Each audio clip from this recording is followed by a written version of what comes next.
Okay, good morning and welcome to Productronica 2019. Wonderful show. It's absolutely packed this week with a lot of interviews, a lot of panel discussions, and we're looking forward to a busy week.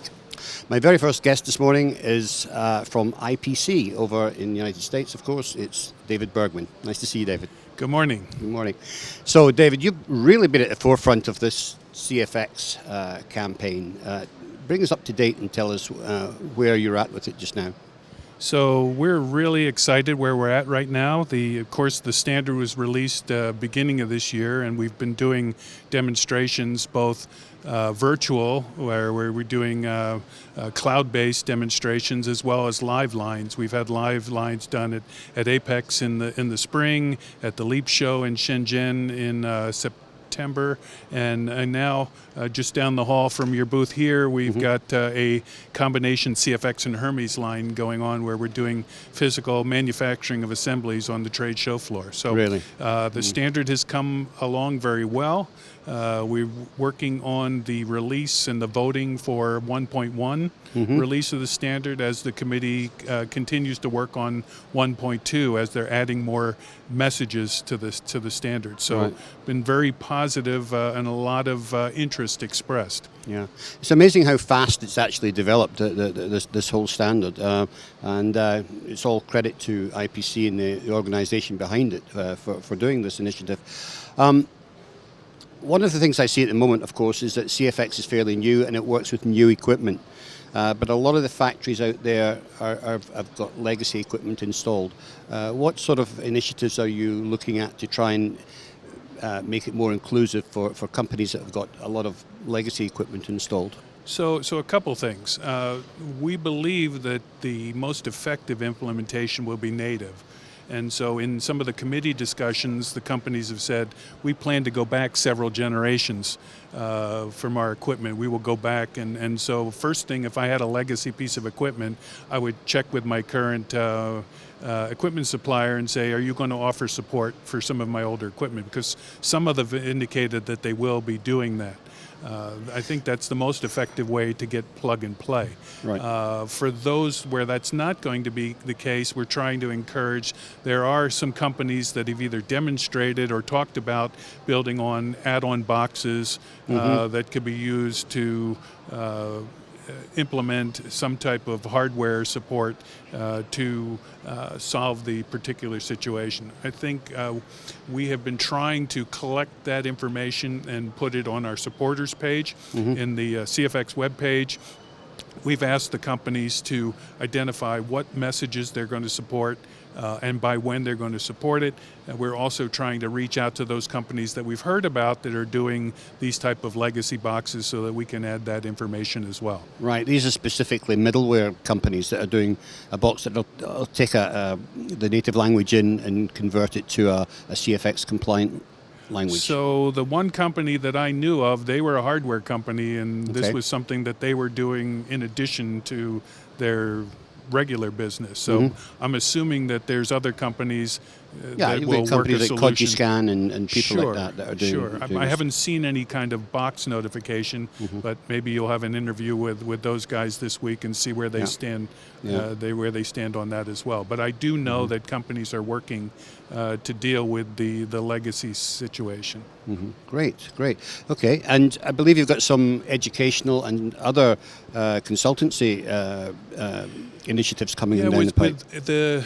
With more and more companies asking questions, it's actually getting to be overwhelming, particularly if some of the committee chairs. Poor Michael Ford has to spend most of his time answering questions. So we're looking to provide support for that so that industry has some additional resources. So we have an online platform, IPC Edge, for our education. We're working on a series of courses starting out at the basics and then ratcheting up in expertise level as well as in depth level. So we would get down to messaging for this particular type of equipment, pick and place equipment or reflow ovens.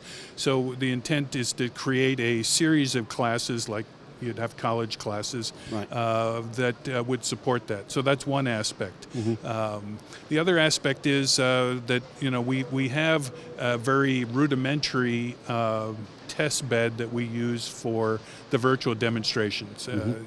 The connectedfactoryexchange.com. Okay. We're looking to put a more comprehensive one there so that if companies are working on their native implementation of CFX, they have something to bounce it against. And so before they then start pushing it out to their customers, they'll have some confidence that this is done. So this would be a cloud-based verification tool.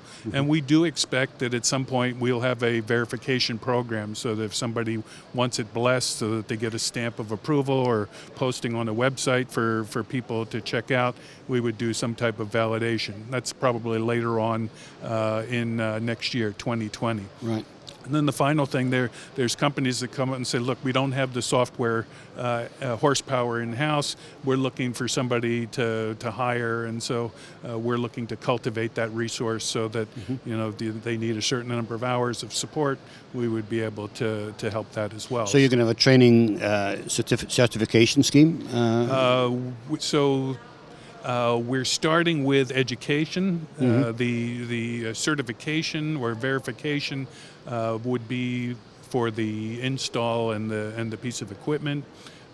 Haven't gotten to the point where we're talking about identifying a CFX expert yet at this point, but you never know. If that's what the industry's looking for, we'll try and figure out a way to get that done. Right, excellent. Well, it's come a long way in a very short space of time, and we look forward to seeing 1.1 coming out later in the year. So the exciting part is that the customers are asking now at this point, and so that ratchets up the pressure. The pressure, to get it out. So we're seeing a lot of interest in the program now. So it's been fun to watch. Excellent, great. Well, thank you for coming in and telling us about it today, David. It's really exciting, and we look forward to the further development. And no doubt there'll be more to hear at Apex, which is only a couple of months away. Couple months, yeah. There you go. Good talking to you, and have a great show. Okay, you too. Great. Coming up after the break, we're going to be looking at another verification tool for solder paste this time.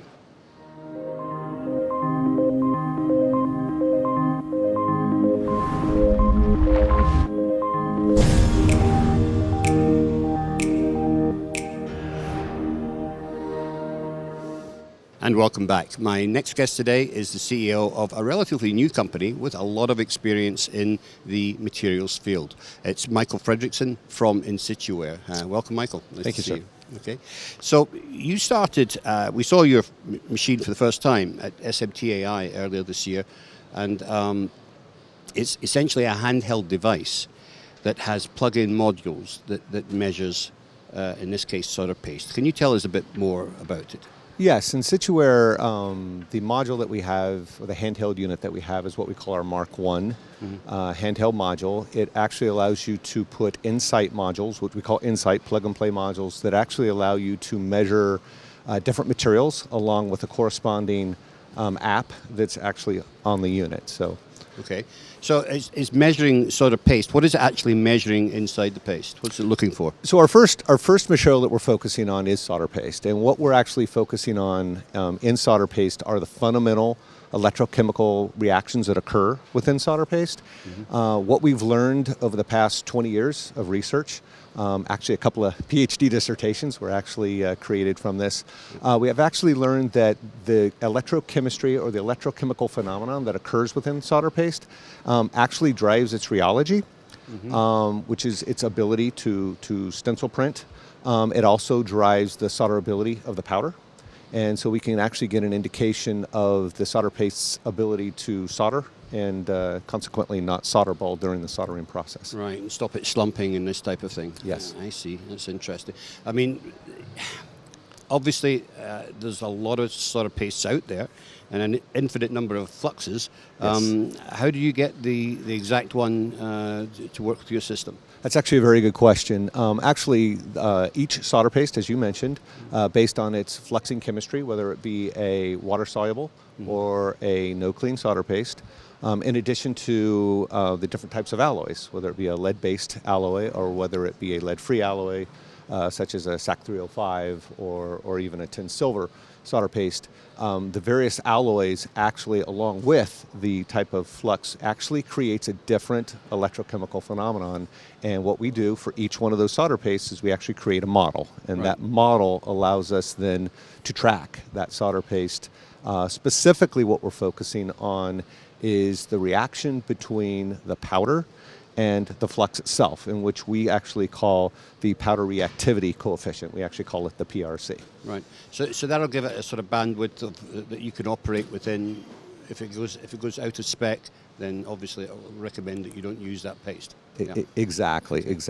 In fact, yes. All right. Where do you use it? Presumably at goods inward would be one place? Yes, actually there's 3 different places where we believe fundamentally it will allow some utility. The first area is incoming inspection. Right. This kind of looks at the lot-to-lot consistency of a cartridge or a jar, depending on the type of stencil printer that you're using. Some level of process control consistency if you're actually looking throughout your process while you're using the paste. If you wanted to at some point in time during that process actually make a measurement, you could do that. We actually call that kind of a process control. And the third area is diagnostics. So if you for some reason are starting to see skips, or you're starting to see different type of slumping phenomenon, this tool will allow you to eliminate the solder paste as one of the potential causes of that particular anomaly. Right. In addition to other things that you'll do looking at the stencil and looking at the printer itself. Yeah. I mean, certainly, with the number of defects that come off the printer, most of which are caused by the paste or can be tracked back to that, or missing paste, this sounds like a very, very useful tool. How do people get their hands on it? I mean, are you selling this through distribution? How are you selling it? We are. We're actually selling this through distribution. We've actually established, I think, close to 20 distributors. I'm sorry, a representative network. So you're going to the manufacturer's reps in Sorry. America, in the United States. Yes. What about, do you sell it here in Europe? We actually have a meeting at this show to try to establish that, yes. Right. Okay, so that's news to come. Okay, great. Well, thank you for giving us an update on what's happening. I believe you've got other modules that are going to be in the work, because these modules obviously plug into the hand tool. Yes. So what other things can we be looking forward to going in the future? So we'll actually be shipping this in late March, and with the first Insight module for solder paste. And then as we move each quarter, our plan is to present a new material and a new Insight module. So in June, we're going to present what we call a residue characterization module. Basically, what that does is that focuses in on the fundamental science of what's going on within a residue. And in our current lab, we're actually able to show a connectivity between the fundamental, basically what we call you could call it the word corrosion, but basically it's the ability of that residue to pull metal off of a tin lead solder joint, and that's actually what we're measuring. We can track that back to an SIR, basically an SIR number or an SIR failure. So we're looking at residue characterization. The next quarter we'll be looking at residue identification. So where might that residue be coming from is our third module. And then we're letting our rep network kind of tell us where we go from there. We're going to be adding, we have 3 or 4 different materials we're looking at now in the lab, but we're going to allow our rep network to kind of tell us where we need to focus. Yeah. Well, it certainly sounds like a very handy tool, and I want to thank you for sharing that with us today. Thank you, sir. Okay. We'll be back right after a short break. Sponsored by Panasonic. Smart factory solutions for any mix, any volume. Introducing the new NPM W2S, the ideal placement solution for manufacturers who value reduced setup and changeover time over volume. And welcome back. Staying on the solder materials theme that we've had this morning, I'm now joined by Watson Tseng from SHENMAO. Nice to see you, Watson. Nice to see you, Trevor. Okay. So, Watson, there's been we've just both come off of the SMTA conference a couple of months ago in Chicago, and a lot of the theme there was around low temperature solders. Yes. What is driving that? Right now, the low-temp solder is introduced because of the energy saving and also the higher product reliability. And Lenovo is making more than 6 million of laptops using the low-temp applications. And also Intel and some other companies, they are having prototypes of the products using low-temp solder. That's interesting. So it's really the chip makers and that are really looking at this rather than the automotive industry or something like that that are driving this low temperature initiative. Yes. Yeah. Yes. And has it been helped by the relaxation in RoHS where you can now use bismuth and this type of thing for making lead-free solders? Yeah, that is quite helpful. That gives us more opportunity to use different elements in our alloy development, which is a good idea, and so that we can develop even more reliable and more cost-efficient materials for the industry. Right. So you're now actually using some of these bismuth materials, not just into the low temp, but bringing into the high reliability area. Yes, we are. Yeah. Okay. So tell us a little bit about these alloy compositions that you're working on. Okay, the alloy is SAG plus bismuth and some dopants. We know that adding bismuth can help to enhance the strength of the solder joint and also slightly reduce the melting temperature of the solder. Right. So this kind of alloy is we are promoting this alloy to the high reliability industries like automotive and medical and server applications. Right. I mean, one of the issues though around bismuth is a very brittle alloy. So for automotive, where you have a lot of vibration, is that a good thing? Yeah, it is. As long as you add a certain amount of bismuth, we won't have any brittleness issues, but the solder joint is strengthened, and also bismuth can suppress the IMC to grow, so that the thermal cycling reliability becomes even better than SAG alloys. Right. Okay. Excellent. So any specific applications that you're looking for to use this high reliability solders in? Is this for medical use, for military applications? What sort of applications are you using them in? Yeah, right now we are focusing at automotive because the trend of electronics devices to be used in automotive is increasing rapidly, and we see the need of high reliability. In the past, you pass the 1,000 thermocycling test, it's okay. But now our customers are looking for 2,000, even 3,000 cycles. Cycles, yeah. They keep extending the envelope for testing. You know, the temperature range and the number of cycles. It keeps expanding all the time. But there's quite a debate going on at the moment between the high power powertrain in the car and the low power. Yep. So does that give you any challenges? Yes, the high power chain products in the past they can use high lead materials, which is low price and high performance. But now more and more customers are looking for lead-free materials. Yeah. So we have different products for lead.